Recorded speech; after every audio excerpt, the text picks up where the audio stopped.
জামাতকে ভোট দিলে আমি বেহেশতে যাব অথবা বেহেশতের টিকিটটা পেয়ে যাব, তার মানে কি বেহেশতের কাছাকাছি পৌঁছে যাব।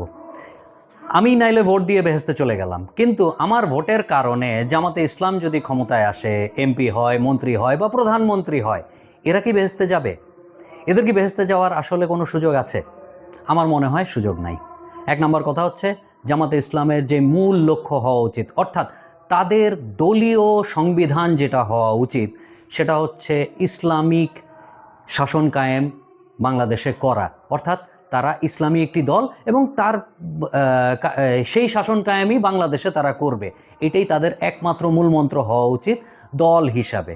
কিন্তু জামাত এখানে কতটুকু আছে? তারা তো একেবারে স্পষ্ট জানিয়ে দিয়েছে তারা শরিয়া আইন কায়েম করবে না।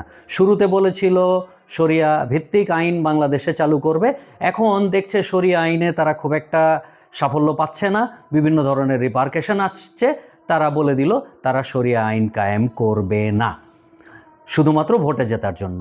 তারা ভিন্ন ধর্মের মানুষকে তাদের দলে টানলো, কারণ তার এমপি হওয়ার সম্ভাবনা আছে, এই কারণে তারা দেখাইলো তারা ভিন্ন ধর্মের, অর্থাৎ সেকুলারিজমের দিকেও যাওয়ার চেষ্টা করলো।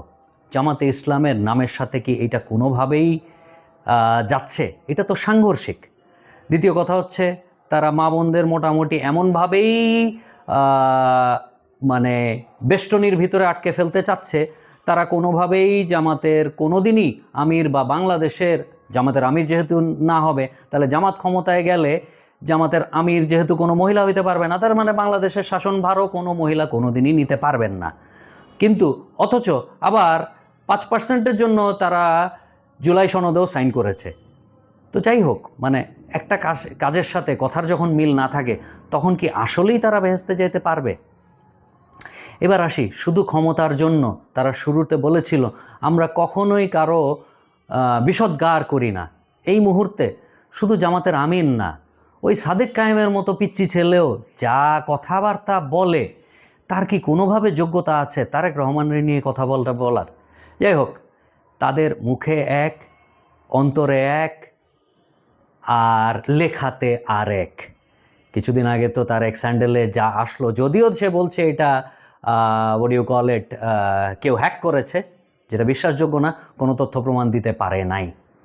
পরিশেষে একটা কথাই বলবো, আচ্ছা আমি মৃত্যুর পরে, আমার তো হাতে বেহেশতের টিকিট আছে, যদি ফেরেশতারা এসে আমার কবরে জিজ্ঞাসা করে, আচ্ছা তুমি শরিয়া ভিত্তিক আইন একটা দল কায়েম করবে না, ওইটা জানার পরেও তাকে ভোট দিলা, তুমি কি আশায় চাও তোমার কবরে আযাব হবে না আর তুমি বেহেশতে গটগট করে হেঁটে চলে যাবা? প্রশ্নটা আপনাদের কাছে রেখে গেলাম। আসসালামু আলাইকুম।